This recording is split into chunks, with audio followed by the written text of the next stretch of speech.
Ayan guys, oh. May nakita kaming ano. Ayan, sa amin tawag na ito noon, yung mga bata kami, ano to susundalaga sa tawag na ito sa amin noon. Kasi nalaman ko lang din noon ganyan. Pero kinakain to. Ayan, oh, medyo may dilaw na yung isa. Ayan, dami rito. Tagpuan lang namin ulit ito. Ayan. Ayan, ang dami. Paano po ba siya kinakain? Ayan, oh.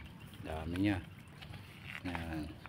So, paki-comment na lang po kung anong tawag dito sa ano na to. Ayan po yung laman yan. Ayan, ganyan. Ganyan ang laman yan. Paki-comment guys kung ano tawag dito sa prutas na to. Mga wild. Ayan. Wild yan. Dami. Dami rin, oh. Ayan. Ayan. Ang dami niya, oh. Ayun, oh. Dahil bunga. Sunod-sunod yung bunga niya. Ang dami. Pa-comment po kung anong tawag dito sa inyo. Sa amin kasi sa Tagalog, sabi susundalaga daw.